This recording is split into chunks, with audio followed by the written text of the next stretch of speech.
ArchRivals Football, sponsored by Raz Energy and Steiner Sports. Here is your starting lineup. Number 20, Darnell the Playmaker Sallins. Number 94, Alex the Bearman Kazzaz.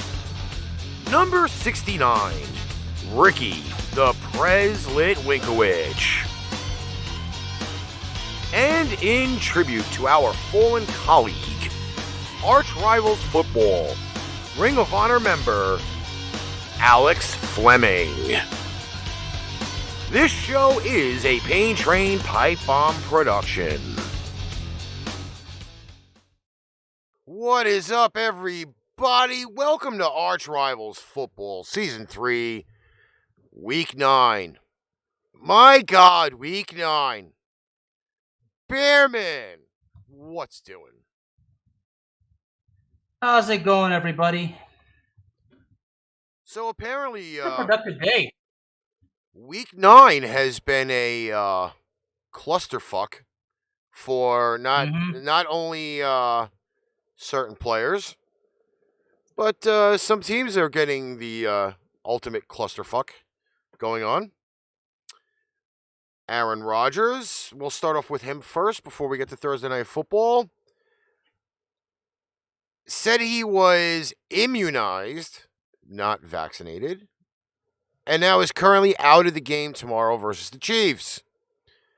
His new latest BS line is the fact that he is allergic to the elements of the global bastard vaccine. But it doesn't end there, Mr. Ricky. Go for it, Bearman.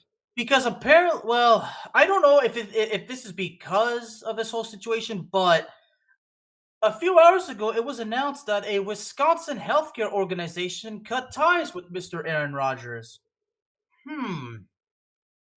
Boo-hoo for Mr. Aaron. A-Rod. Whatever. God knows how bad the Packers are going to get hit with all sorts of fines, lost draft picks, maybe A-Rod getting suspended. That would be a very, very interesting deal with that, by the way. I will say this, though, as we look at Thursday Night Football. By the way, I did forget to put in my pick on ESPN, so somebody got an advantage without me even looking at it. A scallywagging event happened on Thursday evening where the New York Jets traveled to Indianapolis to take on the Indianapolis Colts, and the Indianapolis Colts smoked the New York Jets like a bad cigar, 45-30. The majority of that 30 points was scored in garbage time. Your outlook on this game? Well, I obviously am a little bit dumbfounded because, with that little bit of momentum that the Jets had, I thought this game could have turned out a little bit different. I still had the Colts winning regardless, but apparently, I guess maybe a lot of people were a little bit too sold on the Jets. I mean, can't take away the fact that they beat the Bengals, but I thought the Jets would build on it, and obviously they didn't. Well, due to a sudden, unfortunate injury to Turnpike Mike, it says you're muted. I don't know how you're muted. It was going through on my desktop audio. I do know that the chat is very small. I have to make that a little bit bigger. Okay. Well, everything's. Can you hear me fine? I hear you fine. Everything else is going through on the desktop audio. Oh, wait, okay. No, the Critical Broncos fan says his volume was off. Listen. It was already bad enough that we're already an hour late because of technical issues.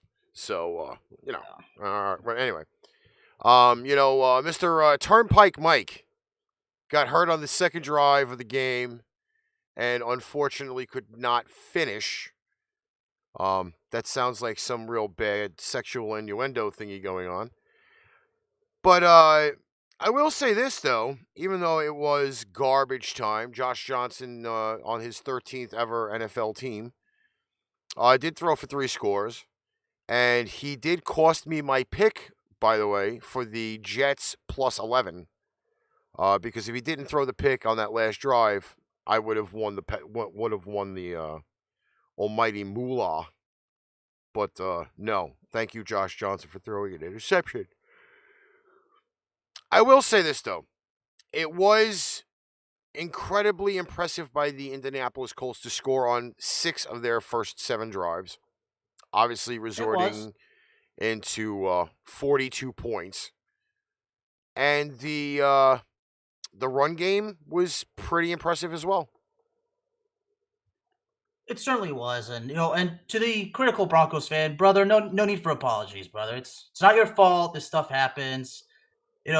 Life is stressful, and sometimes these little details we don't even think about it. It happens, brother. But hey, we're glad you're on, brother. We're glad to have you on. And Also know, as Jason Rodriguez pops in the chat here, um, I'm extremely exhausted. By the way, I had a long ass day. I have been up since 6:30 this morning. Uh, I'm officially reaching the 12-hour and 15-minute mark of being awake. So if there are sudden pauses from me yawning, I apologize. I'm going to green screen my mistake by showing you the invisible can of Monster that I'm drinking currently right now. This is probably the utterly sickest fucking can of Monster ever, with the you, logo and what on it. you know what? Even if you yawn, what everybody should obviously think of is, Ricky is here, whether he's tired or not.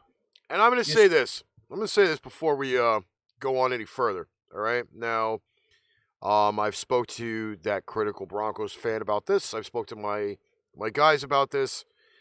Before we go on with any more of the show, that if you do watch the show and you participate in our picks, it is purely for recreational purposes. If you do at a point use any of our advice or our looks on the games, and we do currently find out about it, there will be some type of legal action taken. We are not here for anybody to take advantage of us. We are here to give you the outlooks of the games, our opinions of the games, and our picks of the games. So, again, lawyers have been spoken to, and that is all been kind of put to the forefront of the way life is. And another thing, you want to keep me awake? Get some people in here, comment, share it out, like and follow and share everything on Facebook, YouTube, Twitter, and Twitch. We are there all the time. And I know Mr. Jason Rodriguez just did a 24-hour stream. So, yes. But please get some people in here. When you share it out, tell them to comment, because I would love to have conversations with everybody. All right, first game on the 1 o'clock slate. It is the Dirty Birds traveling down to the Big Easy. Atlanta, New Orleans, 1 o'clock on Fox. And I'll tell you how unprepared I really am is I don't even have the lines for tomorrow. This is how tired I am. This is embarrassing. My apologies. If you need the covers and the win percentages, my friend, I've got them right here. I will give me those numbers first, and then we'll kind of discuss the game a little bit. All right, and we are starting off with Atlanta and New Orleans. So you tell me when you're ready, my friend. Go for it. Well, got the New Orleans Saints by 6. The cover is 57%, with the win 63%, and not surprising, that's both for the Saints. Well, the Saints are a 6-point favorite at home. I will go on the whim. There's no Jameis Winston. We still have no Taysom Hill. Welcome Brandon Sanders to the show. We're talking some football, bro. Join the conversation. Much appreciated. The more the merrier. Well, speaking of Taysom Hill, it was actually said that Trevor Siemian would start over him even if he does come back. I really don't know if I like my chances with Taysom Hill either way. Let's be honest. I mean, I'm really. Taysom Hill's he's a good player, but I, if Trevor Siemian could keep the Saints alive against the Bucks, I think you stick with Trevor Siemian. I'm not sure, my man. Again, last week the Falcon game went down the toilet because Matt Ryan cut his hand open. He looked like the fountain of blood youth and was just bleeding all over the place. And that was kind of a little maybe a downfall for him not being able to throw the football. But again, like this is the Saints now with the defense a lot better than it was last year. It stunk. The offense is a little bit better. There is no Michael. What's his name for the rest of the season? though? Michael Thomas. There is no Michael Thomas for the rest of the season as we get the Playmaker in here. There he is. He's very loud too. Good. So Darnell, what's your output on the Saints Falcons? He's gone numb. Can y'all hear me? Yeah, we can hear you now. Can y'all hear me? Yeah. Yep. All right. It was good. Saints Falcons, my man. Saints Falcons rivalry out this world. Saints don't like the Falcons. Falcons don't like the Saints. It's a rivalry. Trevor Siemian's getting the start. I'm picking the Saints.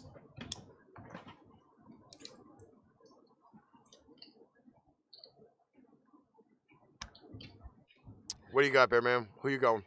Well, I'm going to say something. Trevor Siemian, when John was on my show, Cowboys Talk, a couple of days ago to preview this game against Denver and Dallas, we spoke a little bit about Mr. Siemian, and John actually said that since the retirement of Mr. Peyton Manning, Trevor Siemian's actually been the best quarterback for the Denver Broncos. Now, we can't ignore the fact Trevor Siemian is better than he looks. He's actually a good quarterback. And we saw what we could do against the Buccaneers. But this time he comes in as the starter. It's a different situation. Like this time last time he just came in like that, but he still played good. So now we're gonna see what he does coming in as the starter, like practicing all week, getting the first 2 reps. So this is gonna be a test for Mr. Siemian, and I think he's gonna do just fine because he's being coached by Mr. Sean Payton, who's a great coach. The offense of New Orleans is out there. I mean, without Michael Thomas, it'll be difficult. The Saints defense is good, so give me the Saints. Yeah, I think I'm going to take the Saints covering with the 6. I really do think that the Saints defense is going to be more of the prominence part than I think the Saints offense will be, and I think it's going to be one of those things that it may be a blessing in disguise for the Saints at this point. I'm not even sure. I do have a question for you, gentlemen. First of all, I'll say, hey, Lars, what's going on, brother? We also have Dimitri's in the chat. We got Don Thaxton in the chat. Guys, we are talking NFL football for the next hour and change. Get as many of your friends, your family, your coworkers, like anybody you think that would love to sit here and talk some NFL football with us. More the merrier, my friends, because that's what we do. But I got a question for you, gentlemen. This is regarding to the what happened to Mr. Matt Ryan. Well, you mentioned he got cut, right? So obviously he got cut bad if he bled. He did. He was a bloody sib. Is this going to affect him in this game too? Like, was he bleeding from his throwing hand? I'm pretty sure whatever injury it was that was cut open at this point is probably been stitched, butterflied, crazy glued, aka Sabu. I'm pretty sure it's a closed wound by now, so I don't think it's going to affect him as much. Unless he gets hit and then it gets like that. But do also remember again, for all those people out there, Calvin Ridley is not playing. Okay, the first person that I hear give him a fucking problem, I'm stabbing them in the neck with a ballpoint pen and I'm twisting it around in your jugular. Leave Calvin Ridley alone. Okay? Fair warning right now. I mean, all I can say is I myself have my struggles with mental health, so it's tough. So I mean, that's all I'm gonna say is like that. But yeah, going to this game, and and my advice to Miss Ridley: take your time. Take your time.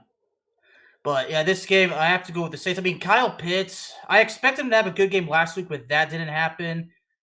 With the Saints defense, he could have a good game. He might not. Listen, they're going to We don't double know. team. They should have the right of double teaming him all day long if Yeah. that's the case. Matt Ryan's is gonna have a rough day in the office. I can tell you that. All right, I gave the floor to Alex the other day. I'll let him lead off with this one here. Just so happens to be Denver at Dallas, 1 p.m. Eastern Time on Fox. This one here should be a dandy for the Dallas Cowboys fans. Alex? Not exactly, because number one, take a wild guess. When the last time the Cowboys beat the Broncos, Ricky? Take a wild guess. How long ago, Alex? Well, I'll tell you this: you were a teenager when it last happened. 1995. Oh was the my last God! time the Cowboys beat the Broncos. I was 18. Ooh. On the verge of adulthood. Some people weren't even born yet. Yeah, I was only 2 years old, and I probably just made you feel old. But the Cowboys have not had their way with the Broncos since then. The Broncos have beaten the Cowboys 6 straight times, and the last time those two met, the Broncos destroyed them. And who was that quarterback for the Broncos, right? Not Peyton Manning. No. Trevor Siemian. Oh shit. The Cowboys just got destroyed. I mean, I know John. John spoke about how he missed that 100-yard interception return, but the Cowboys are a different team, and so are the Broncos. I think at this point for the Broncos, and John mentioned this on the show, that I think Brandon McManus is the only player left from the Super Bowl winning team. Wow. Unless there's something else I'm missing. I mean, I'm not sure. I mean, even John made sure. I think he was firm that I think McManus is the only player left. And the Cowboys from that team from 2017, there's more players now. They're more talented. Now, the Cowboys obviously are the favorites by at least 10, but I told this on the show, I'm not ruling out the Broncos no matter what the circumstances.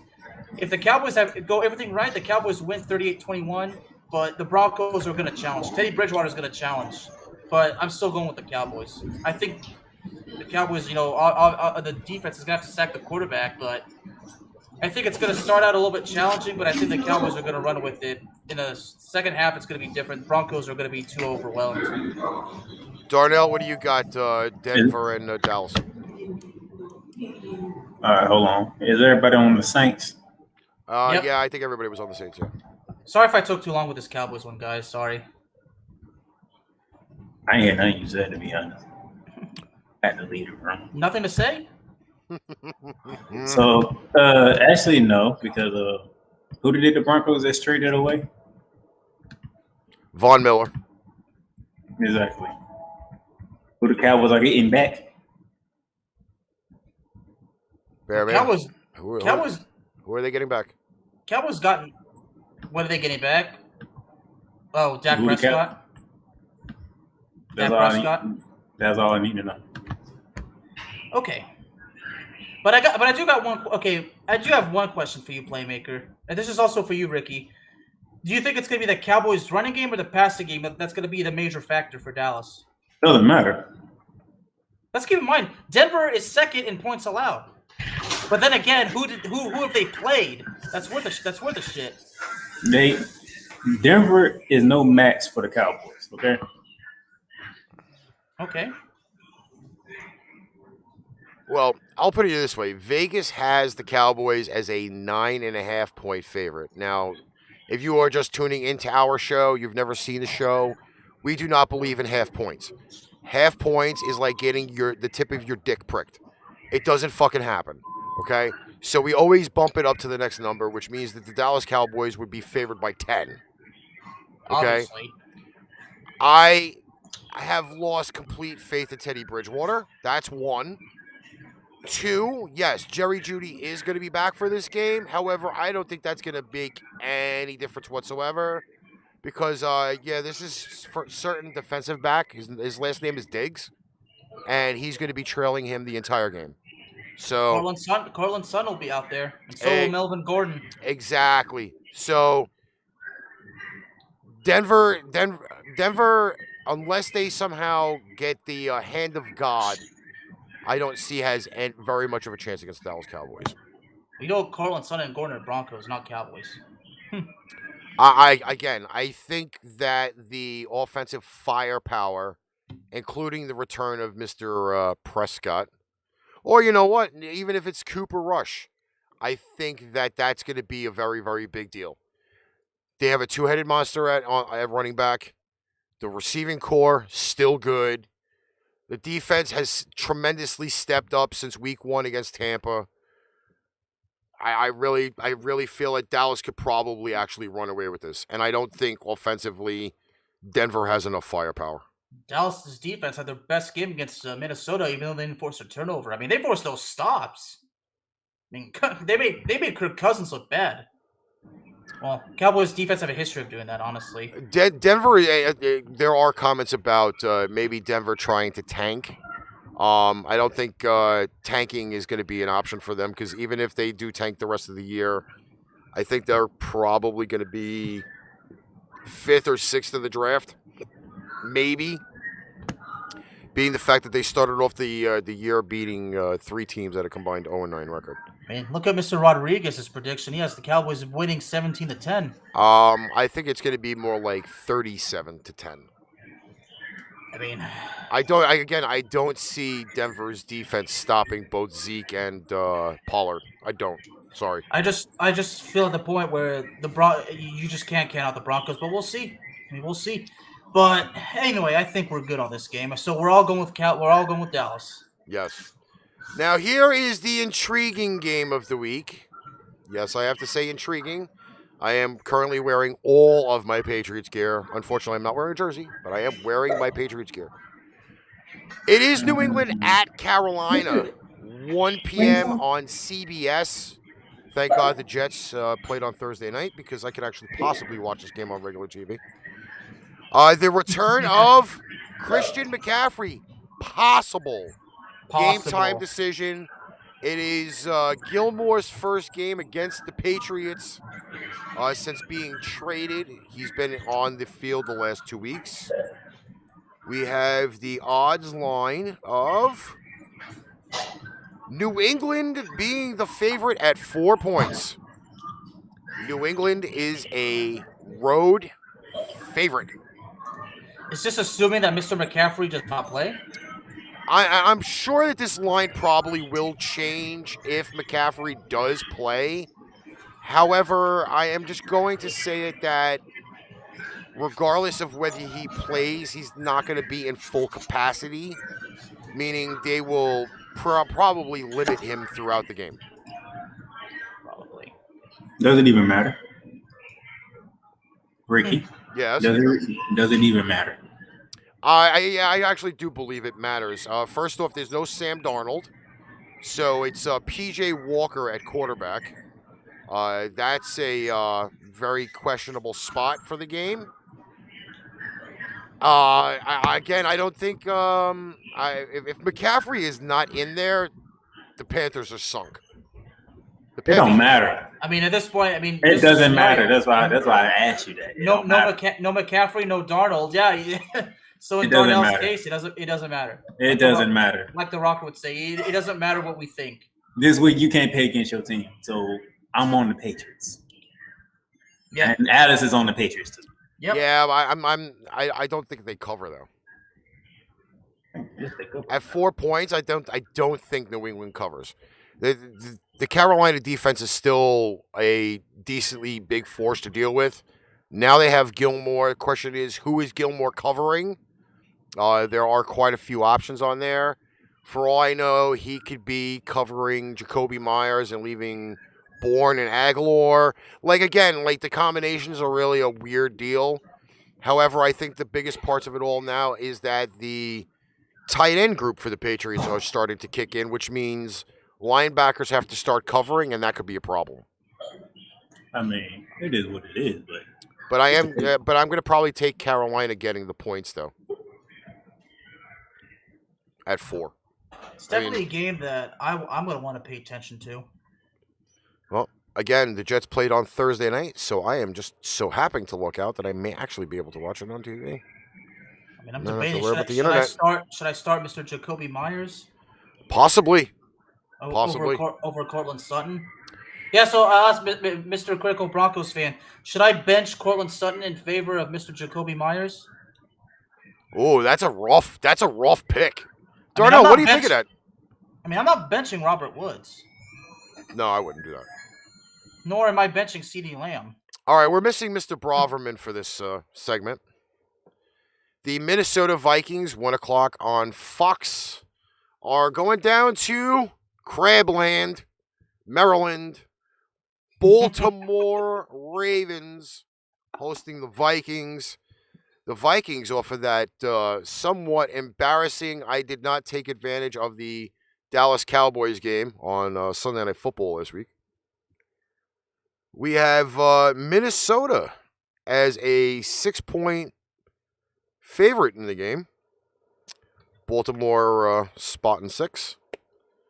Wait, who did you say was the favorite? Who did you say was favorite? Baltimore is giving 6, so Baltimore technically would be the favorite, and Minnesota would be the dog. I was gonna say. I read it wrong. I'm fucking 13 hours in. Leave me alone. No, it's not your fault, Rick. I was gonna say Vegas lost their mind. I was like, I want to make sure I'm not dreaming, am I? No, I you know what? In a perfect world, maybe Minnesota should be favored, but you know, that's not happening.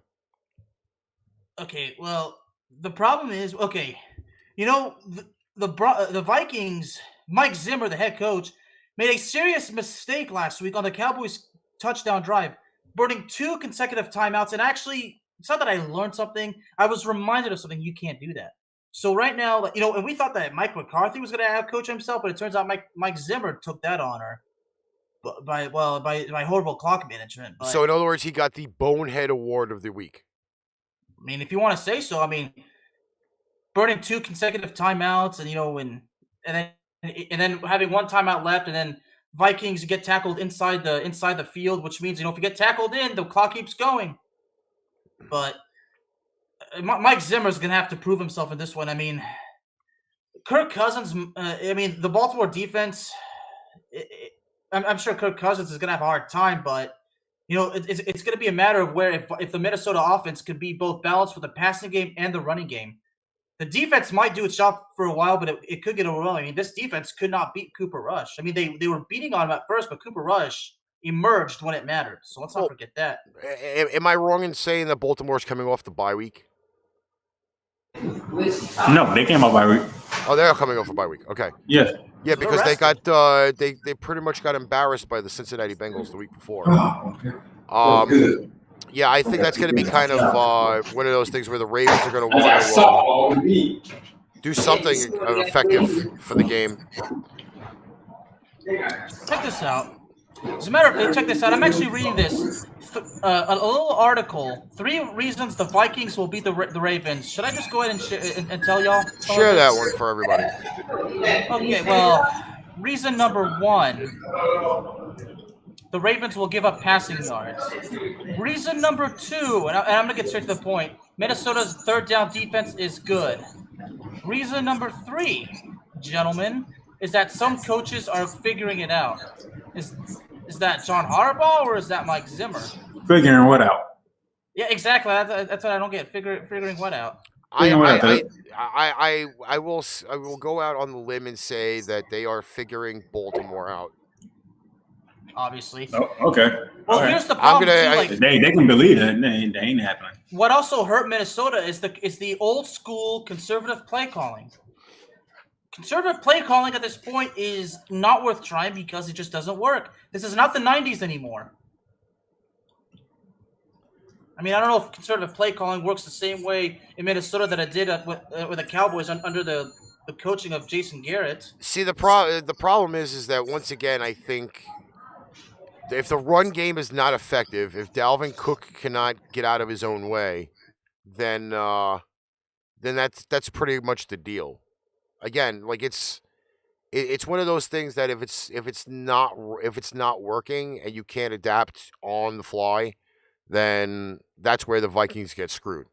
Because they are, again, the same way, almost based around like the Tennessee Titans, because you base your game around one guy. Titans base their game around King Henry. The Vikings try to base their game around Dalvin Cook. Dalvin Cook opens up the play action, and if you don't have a healthy play action pass, you can't do it. You can't have a healthy passing game. So I'm gonna go with the Ravens. I'm gonna go with the Ravens, but I'm gonna say the Vikings are gonna try hard. But I mean, Kirk Cousins could have a good game, but the Vikings defense is out there. But like I said, in Minnesota's case, they need a balanced offense, which means the passing game and the running game needs to be effective. If that doesn't happen, then that's gonna hurt their chances big time. But I have to go with the Ravens. Darnell, what do you got? I don't trust Kirk Cousins, so. Well, you know what's interesting? This is not a primetime game, too.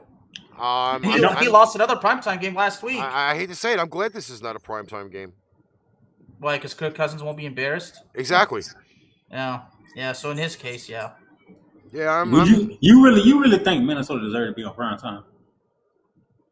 Well, that's the unfortunate thing, is that the schedule comes out and we have no clue who's really going to be a viable a team to play anyway. I mean, how many crap games have we already had to deal with for the year so far? I don't know. As of late, I think Baltimore's defense is a little bit susceptible to a lot of shit. I think they're kind of getting a little overrun. Yeah. But so I guess in that question is, can the Vikings defense handle the Baltimore offense? Nope. Again, you got to contain Lamar Jackson. If somehow you look at the game, go back to Cincinnati, because then they lost the week after to the Jets.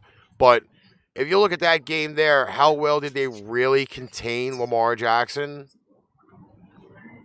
I don't know. I really don't think that the Minnesota defense is anything close to the Bengals defense. No. So I think by now I'm convinced Darnell is going with the Ravens. Yep, so am I. All right. And they'll cover the 6 points. Okay. Here's where we have some fun. The Battle of Ohio. Cleveland Browns versus the Cincinnati Bengals. Obviously, there was news yesterday that Mr. Odell Beckham Jr. has been released from the Turd Bowls and will be hitting free agency and the waiver wire on Monday. Now, I was asked by quite a few people about the OBJ deal. Do we go out and sign OBJ? And I was like, you know what? Let him clear waivers first. And here's why. In the next 2 years, Mr. OBJ is a $12+ million cap hit for 2022 and almost a $15 million cap hit for 2023. Do you want that kind of cap hit on your head? Absolutely not. Sign it, let him hit the waiver wire, let him clear, and then everybody can get into the cockfight and try to sign OBJ. Speaking of OBJ, I'm not surprised, but of course there are Cowboy fans that are flirting with the idea. I'm like, no, we're not getting OBJ. Just wanted to get that out of the way because, of course, not surprising. They're going to flirt with the idea.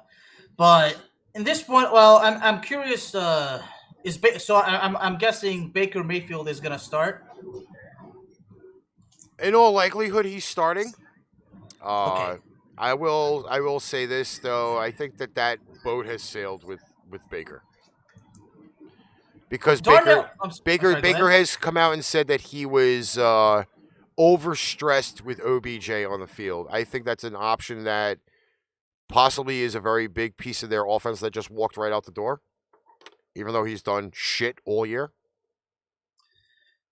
I believe Darnell mentioned earlier this week when we recapped that Baker Mayfield has like a tear or a separation in his shoulder, I think.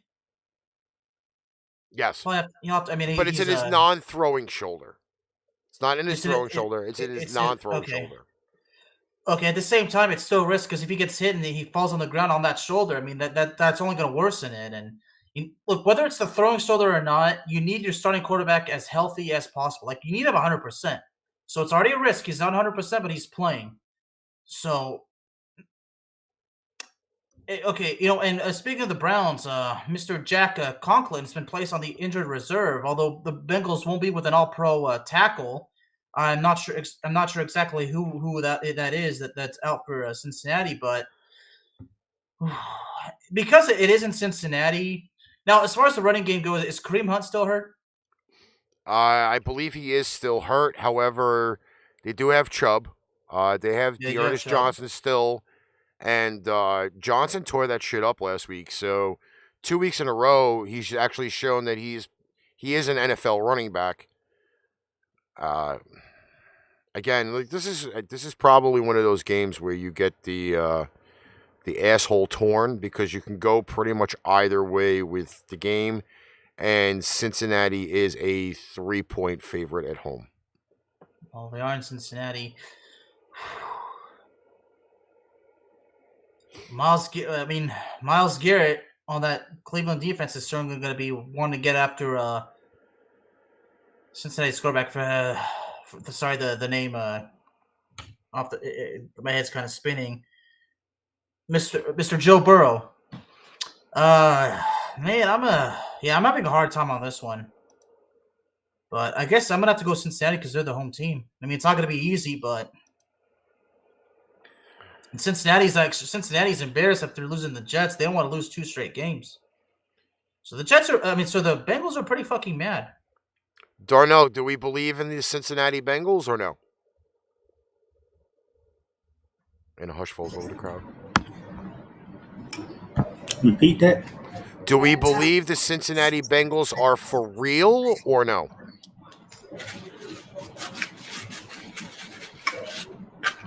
Yep.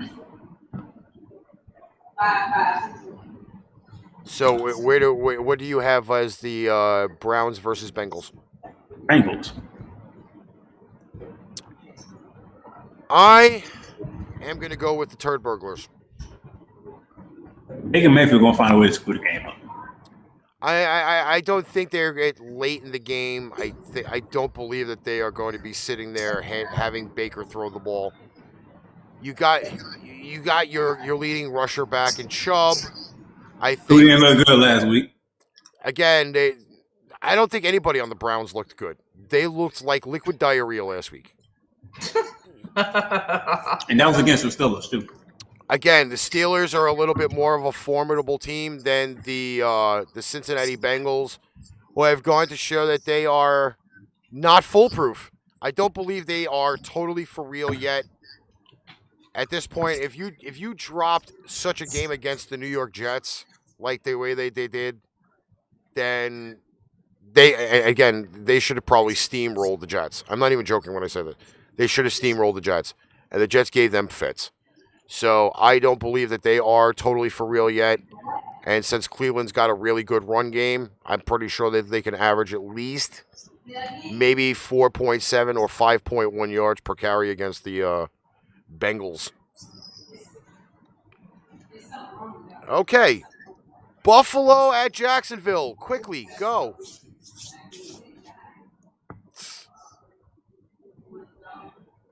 Okay, don't all speak at once. Okay. Do we need to speak at all? That's what I'm saying. Do we need to speak at all? Well, here is your line for the game. It is Buffalo minus 15, under over 48. And this game's in Buffalo. No, this game's in Jacksonville. Okay. They get one with her. Yeah. I agree with John. I think Josh Allen's got I think he has his period. He's gonna be fucking bloody murder. Yeah, so that's why I have Buffalo winning 35-13. Only 35?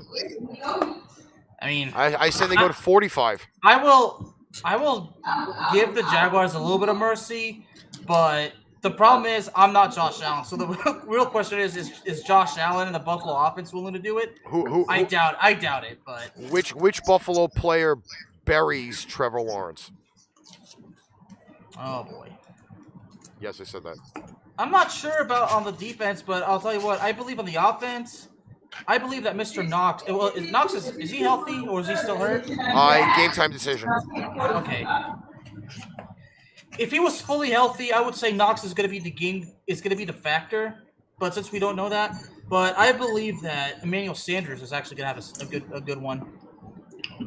Man, Sam better have one. He was shut out last week. Shut out. Well, that's one reason too. So he's licking his chops. You're playing against a bad Jaguars team. You know, it's a bad team. Those catches mean something. It gives you a bit of pride. You're playing football. So I think Sanders is actually going to have a good game. And no, he's not on my fantasy team. I'm just saying. Sanders is going to have a good game. Apparently, John said that Knox is still out. I read on before it was a game time decision, so I'm not even sure. I can care less right now. I can because I don't have a tight end for tomorrow. All right, next up. Well, did you guys put in? Did you guys officially put your picks? It's Buffalo. Okay. What is up with you and did you make your officially pick? We all know who we going. Okay, Darnell, when I was in that situation, you did that too. You would ask me if I officially made a pick, all right? Because that was a game that we had to choose, and me and Ricky split, so you had to break the tie. It doesn't matter. All righty. Ain't no tie in this one. All right, let's move on. We have Houston at Miami. The battle of the turd burglars once again.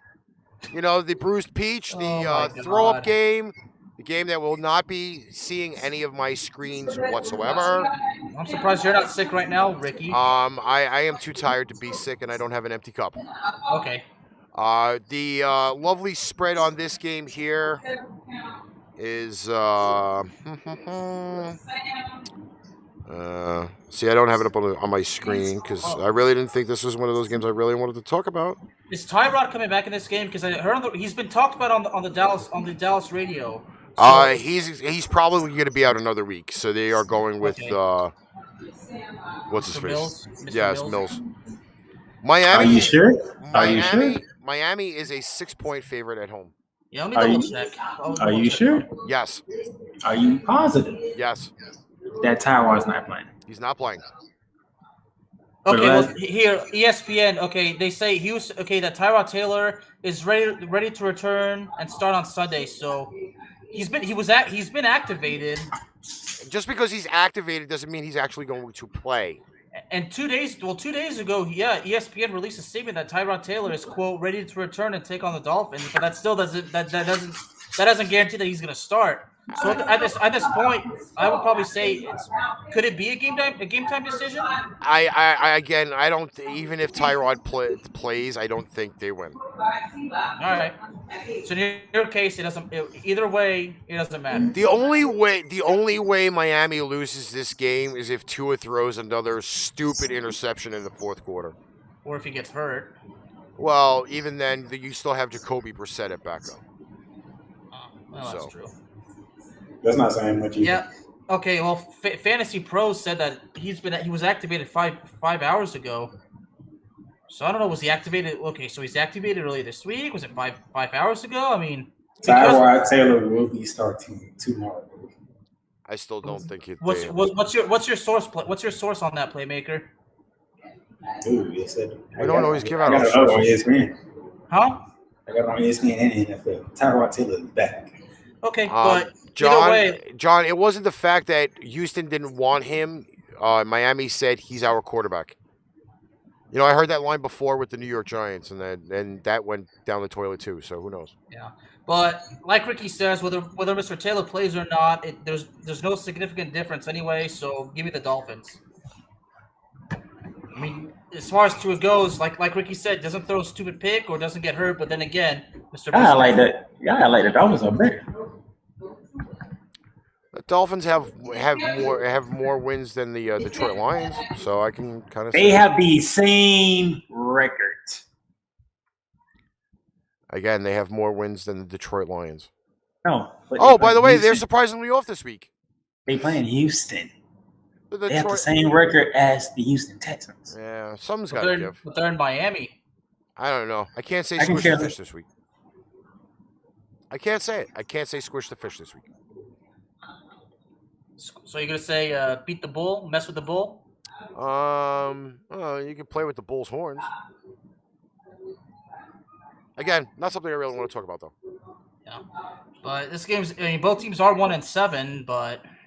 Yeah, it's not squish the fish week. So I have a feeling it's gonna be. So you and me, Ricky, we're both going with Miami, and I have a feeling that Mr. Darnell here is going with Houston. Yep. All right. Somebody's gonna win at some point, but I think it's Miami that's gonna do something. All right. Last of the 1 o'clock games. Las Vegas Raiders at MetLife Stadium, 1 o'clock. How this game is not on Channel 5 on Fox, I have no idea. Obviously, the Raiders have released Mr. Ruggs III. They are now going to be one receiver short. Waller is on the injury report as questionable, which should make life very interesting for Derek Carr. The New York Giants do not have Saquon Barkley again. No Kenny Golladay again. Your outlook on the game, gentlemen? Well, I gotta ask. So the loss of Ruggs, how bad is that gonna affect the Raiders moving forward? They can't go deep. Ruggs was their number one receiver. He's their leading receiver. They can't go deep. There was. And who else is there? Who else was there aside from Mr. Ruggs? You have Hunter Renfrow, who will now be the leading receiver, probably. I cannot remember the other receivers. A guy named Foster Moreau also. Yeah, I really think that at some points though, I think their run game. I think Josh Jacobs is back, so that should be a plus. So I think the Raiders may have to rely on the running game a little bit more now, and the running game is out there. The running game has been on point for a little while. Okay, so now they're gonna have to get it straight. I mean, look, the Raiders are gonna have to find a way. It's gonna be difficult, but they're gonna have to suck it up and find a way because the Raiders don't want to make excuses. I mean, the head coach, the whole drama with the head coach, and now with Mr. Ruggs, I feel like the drama is terrorizing the team. I just have a feeling the Raiders, this drama is only beginning, and it's going to affect them to the point where they can't focus on games. I mean, I don't know if that makes any sense, but I mean, this game, I still feel like the Raiders. I should go with the Raiders, but like like the critical Broncos fan said, with no confidence, if that makes sense. So I have to agree with John. I mean, I feel like the same way. The Raiders, but with not much confidence. I'm probably going to go this way, though, that the Raiders have already dealt with enough adversity for this year. This is like another pimple on the ass of Infinity. Again, like they've already dealt with Gruden being removed from the head coach thing. They won 2 games so far. They were off last week. Thank God for Raiders being off last week. I think this just gives them a little bit more solidarity to play in this game. The Giants, they can't beat anybody. I'm sorry. I mean, yes, they have a win against the Saints. Whoop-de-doo. Because Carolina's a diarrhea track down the sewer anyway. But again, like I don't really have confidence in the Giants. They're on IR right now. I don't know. I have to call the MASH unit to find out. Yeah, I mean, I can tell you this: it's a laundry list, obviously, and I don't know how much longer these players are going to be out. I mean, for Barkley, I feel like as soon as he gets back on, something's going to happen again. But yeah, I feel like the Raiders can still win, but the Giants might fight back at some point, but at the end of the day, I'm sticking to my guns. The Raiders win, but like Mr. Critical Broncos fan said, with a vote of no confidence. Darnell? Who's the better quarterback? Derek Carr. Derek Carr. You said Josh Jacobs is back for the Raiders, right? Yeah. So running back goes to the Raiders. Better receiving core. That's a push. at this Yeah. point. That's a push. Again, like as much as we never want to talk about the Ruggs deal. The Ruggs being on the roster is a significant piece that now they lose.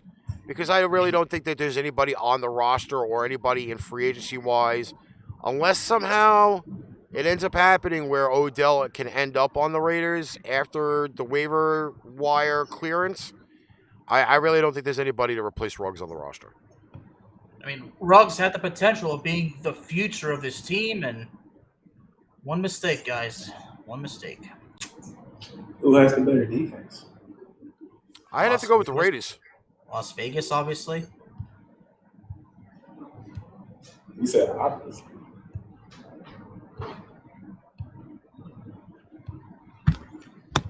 I don't know. I like defense, so Yeah, I think the Raiders' defense is, I would say, probably about 20 shades better than the Giants. but don't be surprised if the Giants pulled this off though. This was not be a blowout. No, it's not going to be a blowout at all. The Giants' offense, despite all the injuries, I mean, Daniel Jones every now and then does have a trick or two up his sleeve, but, you know. I don't think it's the tricks. I think the fact is going to be ball control. And Vegas is only a 3-point favorite on the road, so. I mean, if this was in Las Vegas, I figure the favorite would be a little bit more, but No. No. I think that again, the Ruggs yeah. departure is huge. If Ruggs is still on the team, it's about a 6 or a 7 point line. I think that's probably a lot higher. All right, that's the end of the 1 o'clock games. Now we get down to the nitty gritty. The LA Chargers, losers of 2 in a row, going to Philly, having some cheesesteaks on behalf of the Eagles half. This should be a very interesting 4:05 game.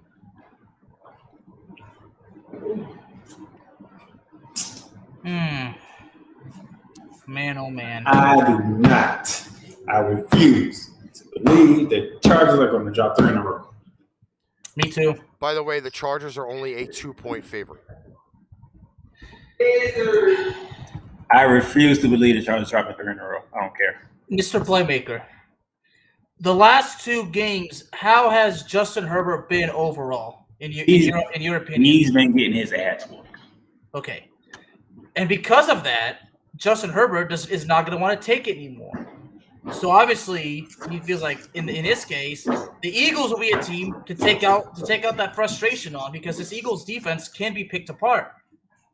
The question is, will the Chargers? Do they have a game plan? Are they ready to go? Like, will they be 100%? But I'm like you, Darnell. I refuse to accept the fact that the Chargers are going to drop 3 in a row. And they were 4-1, and now they're 4-3, right?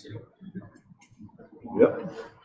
I mean, that's embarrassing to go from 4-1 and now you're 4-3. So even though, like Ricky said, it's a 2-point favorite, but at the same time, you bring up the point, like, you refuse to accept that the Chargers are going to lose 3 straight. But I'm gonna take it. I guess I think the Chargers are going to find a way, but I still don't think it's going to be easy on them. I mean, Philadelphia, they won last week, but who was they beat? Remind us, Ricky. By the way, the Eagles beat the winless Detroit Lions, who everybody put their hopes, faith, and dreams on. Wow. Rephrase that. What do you mean rephrase that? Not everybody. No, yeah, it was you and me, Ricky. No, a lot of people outside of us even wanted Detroit to say that they had. It still wasn't everybody. There was one person who did pick Philly out of the 3 of us. You can't put Boston Scott and Sean Alexander in the same sentence, because even Sean Alexander wasn't that great back in the day. I got the Chargers in this one, and it's gonna be more than the 2 that they're laying. I'm not even saying anything more than that, because I can guaranteedly tell you that yes, it was a cheese puff game against the Detroit Lions for the Eagles last week. And they still gave up points in garbage time. But And obviously, based on Darnell's refusing to accept the fact that the Chargers are going to drop 3, so that it's obvious who his pick is. Yes, he's picking the cheesesteaks. A game that we thought was going to be good now is going to be poo-poo. And no, he's picking the Chargers, I would say. God damn you, Edward. And I mean poo-poo at 4:25 Eastern Standard Time on Fox. The Green Bay Packers at the Kansas City Chiefs. We were supposed to see Aaron Rodgers versus Patrick Mahomes. Now we get to see Jordan Love versus Patrick Mahomes. Yay. Man, did the lines change on this game. It was actually Packers' favorite. Not anymore. It is now Kansas City as a 7-point favorite at home. Flip, that's a whole 180. Yep. Yes, sir. Devontae Adams is back for the Packers, by the way. I don't care. I'm taking Kansas City. Despite the fact that the defense sucks. That's cool. Patrick Mahomes will not lose to Jordan Love, especially in his own building. What teams have the Kansas City Chiefs lost to this year? And this game is not about Jordan Love. It's about the Kansas City defense. I agree with your brother. If they don't let Jordan Love do that to them. I agree with your brother.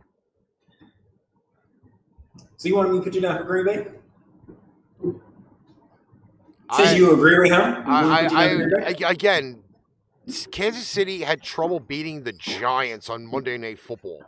Like I said, I'm picking Patrick Mahomes despite their defense sucking. You know what? I hate to say it. I don't have Aaron Rodgers there, but they didn't draft Jordan Love for like no reason. They had to have definitely seen something in Jordan Love to actually say, you know what, we can let A-Rod go, and we still have a really good quarterback back there. I'm going to take Green Bay. He's taking Green Bay. That's all I needed to know. I'll take Green Bay. And I'll take Green Bay getting the points. Well, there's one thing about this where we'll see. The question is, can Packers head coach Matt LaFleur win without Aaron Rodgers? I say he can. I say he can. Now, Darnell brings up a good point to where Patrick Mahomes obviously is going to refuse to lose to Jordan Love. Now, you brought up a good point too, Ricky, because of how bad the Chiefs' defense is. Defense is pretty bad. And Devontae Adams is back. So now the question is, can Jordan Love be able to connect with Mr. Devontae Adams? And the other receiver too, what's his name? Lazarian or something like that? Lazar? Yeah. Is he any word on him coming back? I believe he is questionable for the game. Okay. This game is Chiefs at home. Well, this one really has my head spinning big time. This one's frustrating. I have to put money in Aaron Jones.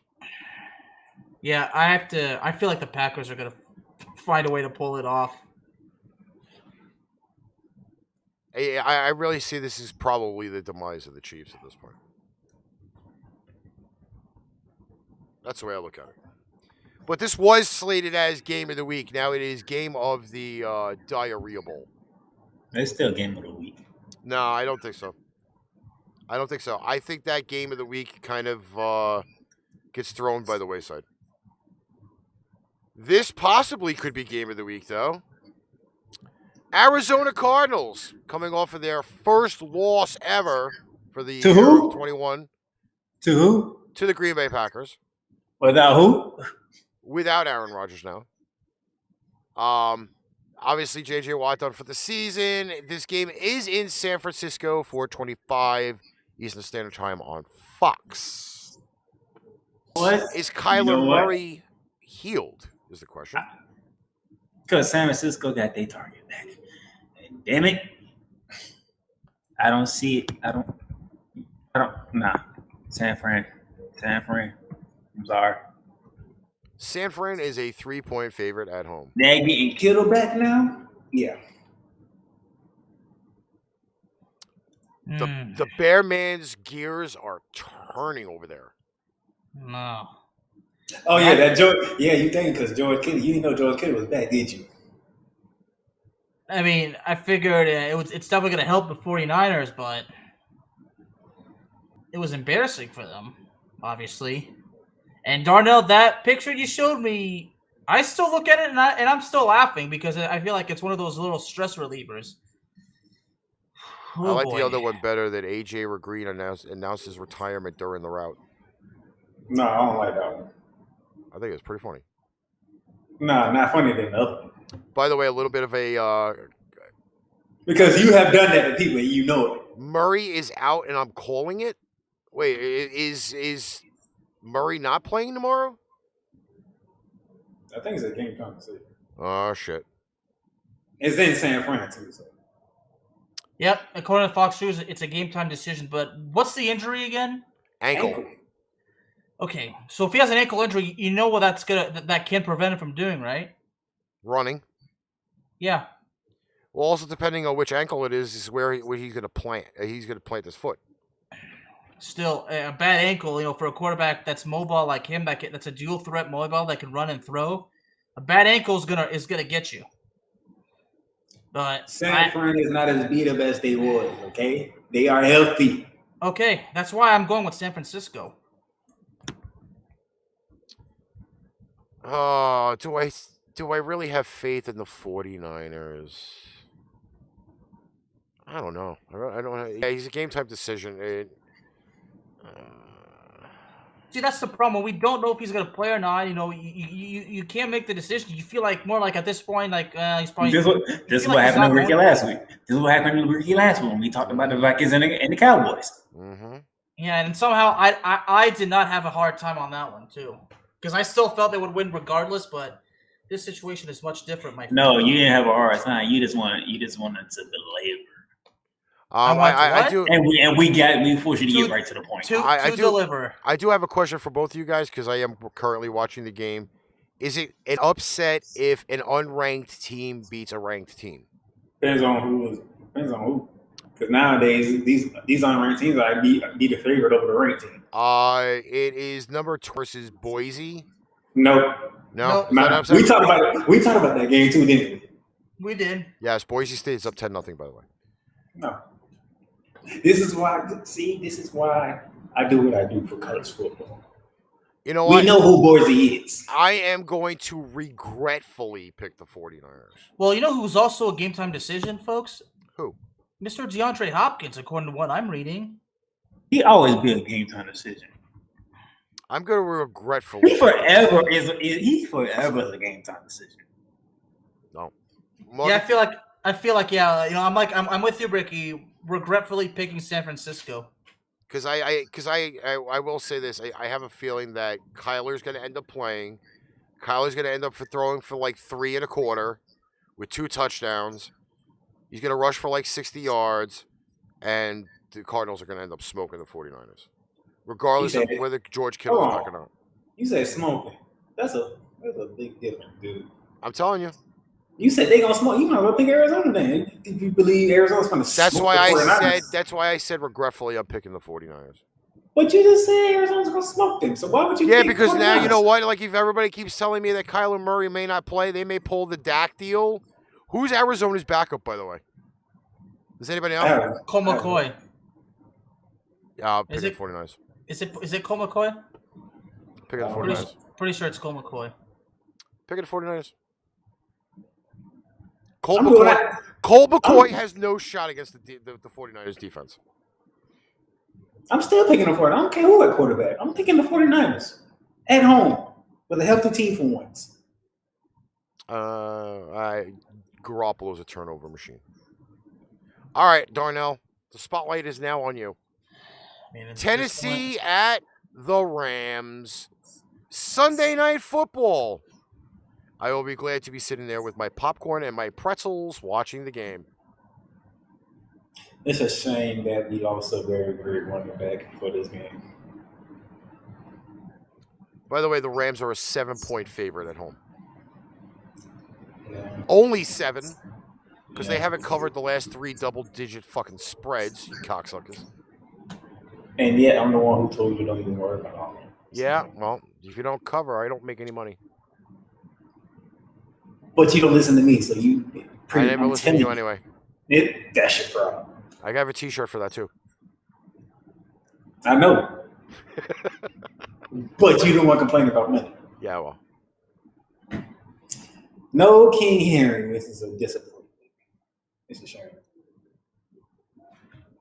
That was the marquee matchup: King Henry versus Aaron Donald. But now, Rams and it'll be close is what we got in the chat. hmm? Rams and it'll be close was what's being said in the chat. All you want to know who said that. First of all, is Julio Jones still a game time decision? Let me look.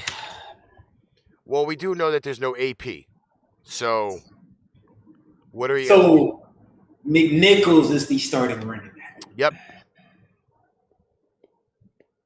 No, well, Titans Wire yesterday says that Julio Jones says he's quote good to go for Week 9, but that could still mean he's a game time decision.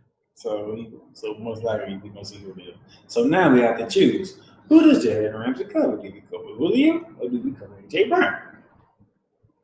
That gives Ryan Tannehill another target, which he would need for this game.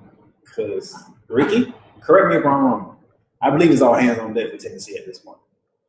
I think it's going to be more than that. I think they got it. With King Henry going down, their hopes and dreams went down the toilet. They'll be lucky to possibly win the division, but probably maybe a one and done in the first round of the playoffs. I mean, that's the way I possibly could see it, but Who did the Rams just traded for on Monday? Von Miller. All right, so Von Miller, right? Mm-hmm. Whose year has been declining as the week has been going by. Well, because when you win Denver, you're the face of Denver, which means everybody know who you are. AP's on the practice squad. He's not on the active 53-man roster. So now you have Von Miller teaming up with Aaron Donald and Leonard Ford on the D-line, correct? This is the way I see Von Miller right now. Von Miller has lost a step. You saying Von Miller, what you're missing is...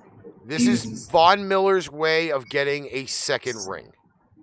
I don't believe he is as good as he used to be. He's on the down line of his career. But he's with Aaron Donald and Leonard Floyd. Again, I don't see him as effective. You finna put Von Miller on one-on-one matchups. Because you're not finna put Aaron Donald on one-on-one. You know that's suicide for your quarterback. I think it's suicide for anybody that got there before he was there. The problem is, this is the problem with the Rams defense. Their godsend, their creator is in LA with the Chargers, not with the Rams. If you have not seen that defense has dropped dramatically since that DC has left, then there's a problem. You can add as much talent as you want, aka that fucking Eagles team that they had a freaking Pro Bowler at every position, and they went 8-8. You can add as many freaking Pro Bowlers as you want. If you don't have the proper schemes, that ain't going to run for shit. You ain't been paying attention to the Rams. That Rams defense has not been anything close. You haven't been. I ain't say that. I said you haven't been paying attention to the Rams. You see the rankings.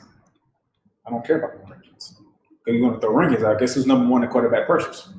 That would be the Los Angeles Rams. Guess who's number one in quarterback sacks? That would be the Los Angeles Rams. And you just added Von Miller to that D-line too? Again, Von Miller is not as effective as he used to be. Oh, by the way. Even a fellow fan of the Broncos over here is saying that Miller has not only been injury prone the last few years, but he's not the same guy from 3 years ago. So Why y'all? what are you so really why- adding? What are you really why- adding there? Why are y'all still looking for the man to still be this high-powered Super Bowl MVP? He don't have to be that with the Rams. He doesn't even play every down with the Rams. He don't have to even play every quarter with the Rams. The Rams are number one in quarterback pressure, number one stats before he got there. Yeah, but what does it say for the secondary then? The secondary finna be some ball hogs. Top 3 in turnover differential, top 10 in turnovers.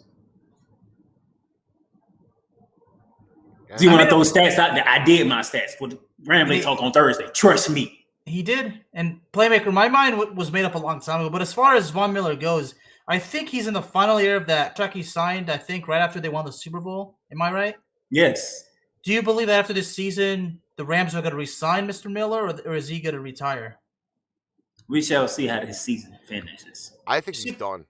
I mean, I'll be honest. Obviously, Von Miller is still out there. I mean, as far as his prime goes, it's hard to tell. I mean, some say he's right there at the tip, like, of getting out, or some say he's already past it. I still think he could still play maybe for another year or two, but as far as him being a full-time starter, yeah, he's way past that. But if the Rams do decide to resign him, it's obviously not going to be a major blockbuster deal. I think probably at the very most, Von Miller can probably play another 2-3 years. If at this point, if he's willing to accept that, he's going to have to be in as a backup. Like he might start a couple of games. I mean, if the Rams are already up, if everything has clinched, then maybe you can probably put him in. But I would say at this point, he's more like in the reserve, like backup. He's kind of like just added to the strength. But I still think Von Miller can make a difference. But okay, we'll have to wait and see. This is the comparison that I'll leave for you. I'm obviously picking the Rams in this game. That's the fun thing. We didn't even get to the offense. But here's my comparison of Von Miller right now. Von Miller is years removed the same way Clay Matthews was.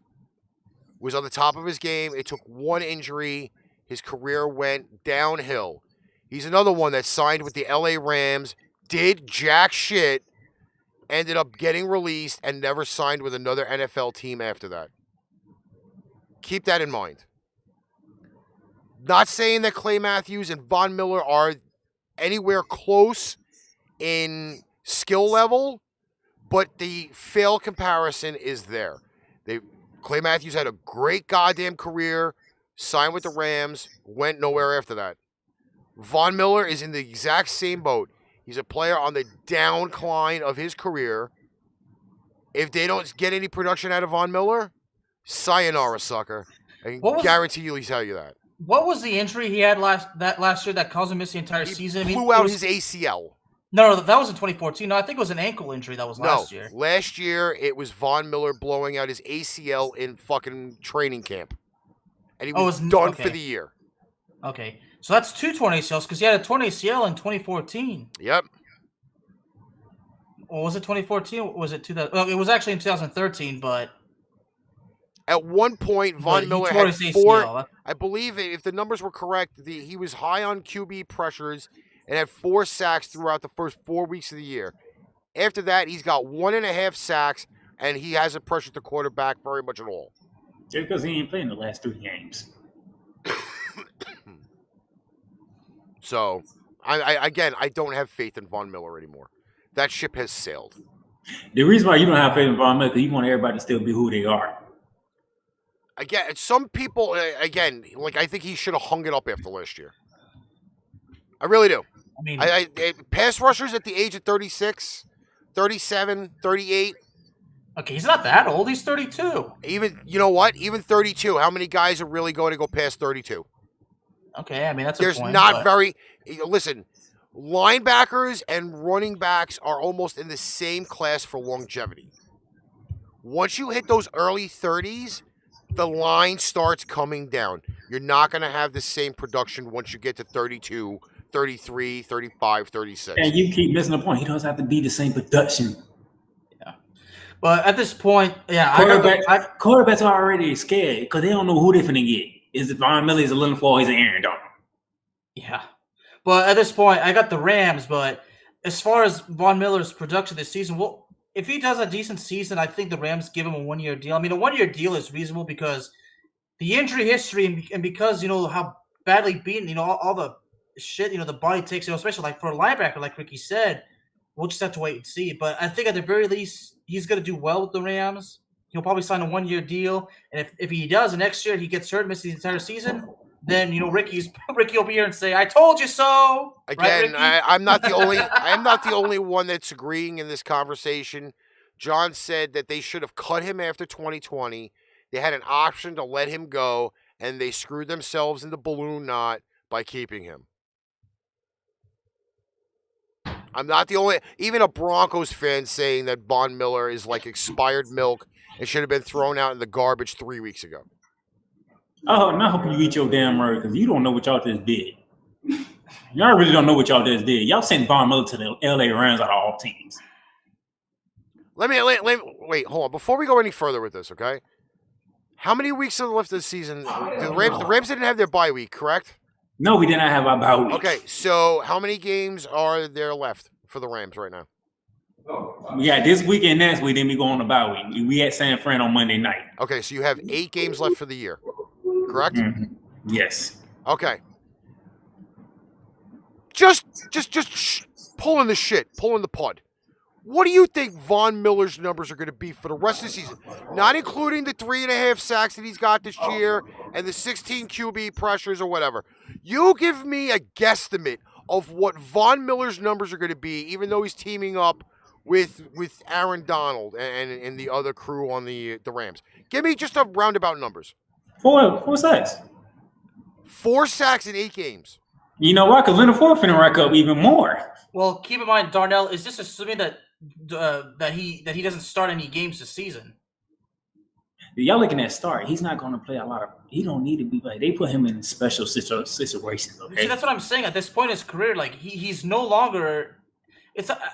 He can't start anymore because of his age and like that. But he can still do effectively. But of course, I know the Rams are gonna.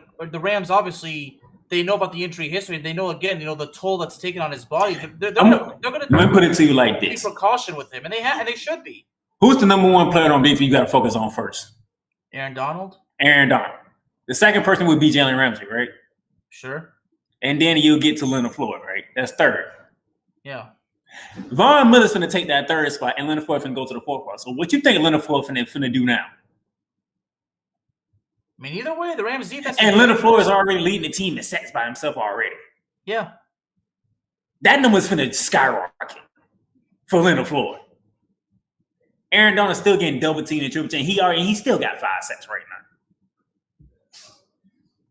Come on, man. Von Miller is not Von Miller with MVP Von Miller, okay? He don't have to be. Yeah, Darnell, that's what I'm saying. I'm not turning Von Miller down. I'm just saying at this point of his career, he can still play, but at the same time, I understand he's not what he was, but that's because he's aged. And because, like you said, the linebacker position, these players, I mean, it's not often that linebackers have long careers after they hit the age of 30. And like I said, and then we need to get to the offensive side. The second best offense in the league. I wouldn't worry about the offensive side. It's the defense that I'm worried about. Oh, you need to be worried about neither. Defense wins championships, right? Once Tennessee lost down here, you just said it. Their season's done. That's why I picked the Rams already. Yeah, me too. Hey, Robert Woods, you better give me some fantasy points this time. It don't matter because guess what? Ain't stopping Cooper Kupp. I mean, they know he getting the ball and they still can't stop it. That's why I kept telling y'all. And the Rams defense is I'm starting it over the Titans. Our receiving core is all the same. They all run the same routes perfectly and they always open. It's like, what damn, pick your poison. Who are you gonna take away? Okay, final shot, and then I can finally go eat for dinner.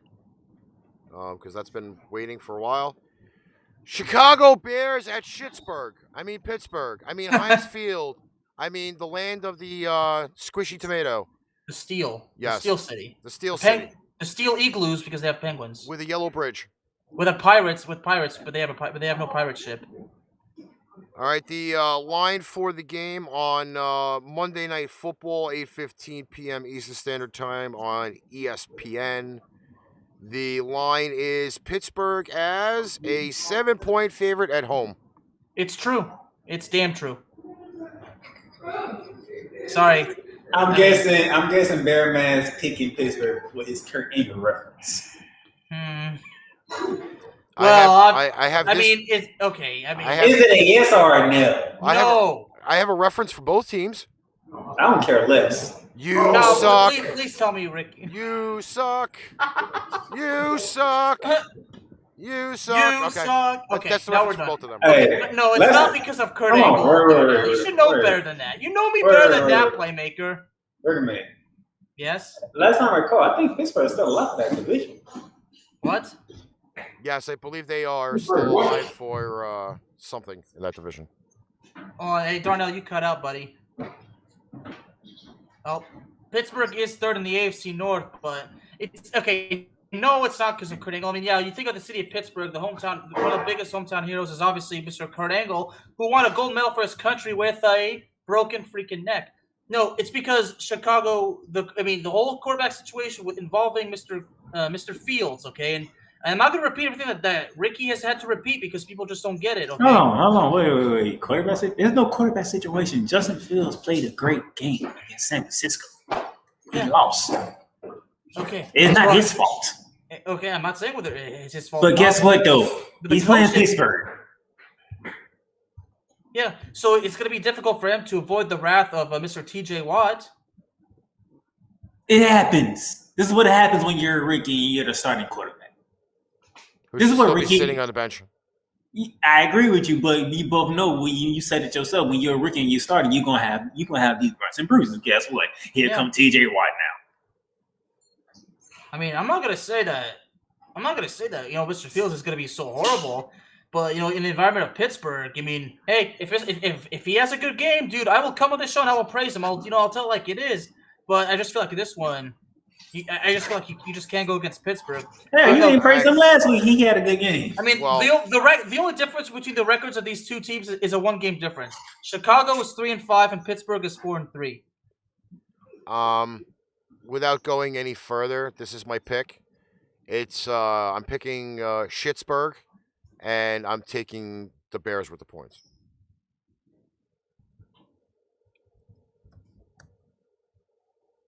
I don't have to say anything else.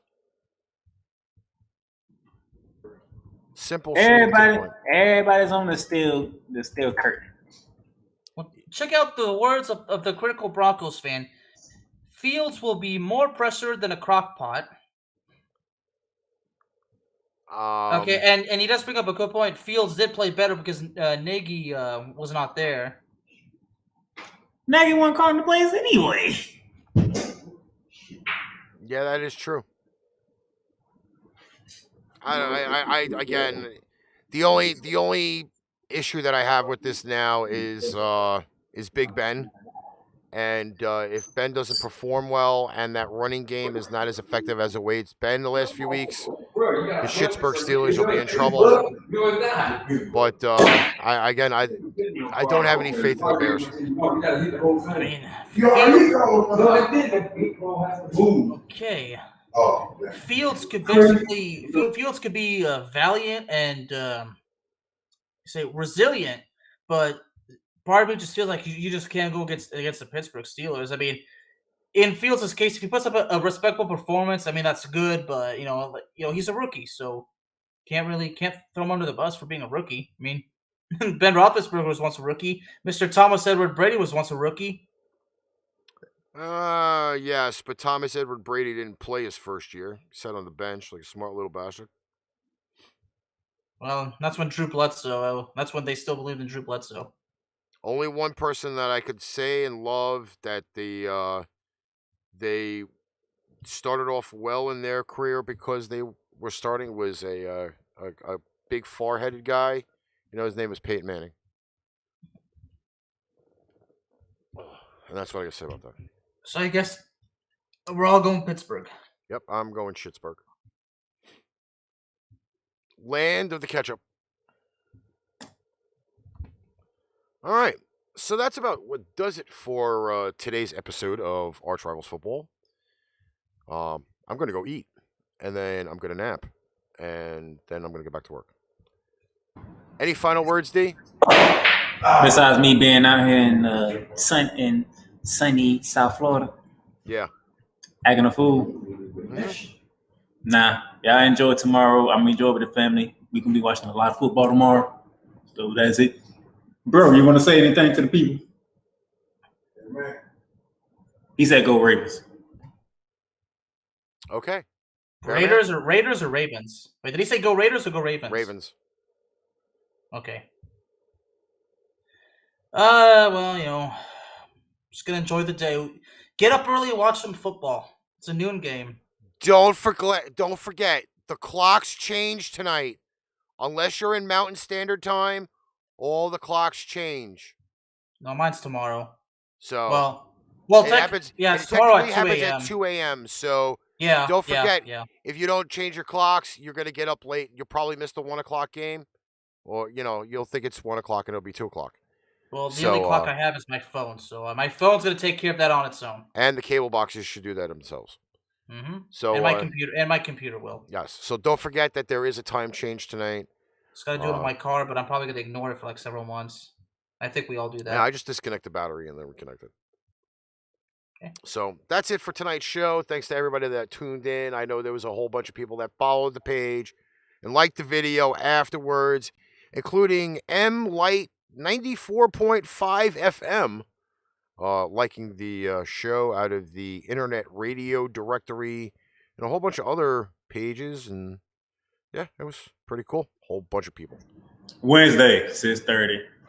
And ArchRivals, we have ArchRivals on Tuesday at 8. We have Pipe Bomb Radio at 4 on Wednesday. And then Pain Train Pipe Bomb should be back on Thursday. So hey, Bearman, check this out. Somebody from the Unbeatens got knocked off today. So the college poll is going to change because one of the Unbeatens got knocked off. Oh, boy. So 4-4, Boise State is now up 13-0 on 7-2 Fresno. That should be great. All right. Till then, catch you guys later. Hey, did you like that show? Like, share, follow, subscribe. Share out our shows to all of your social media. Need merchandise? Check out paintrainpipebomb.threadless.com for quality merchandise at great prices. Tune in next time for another edition of ArchRivals Football, and we'll catch you on the flip side.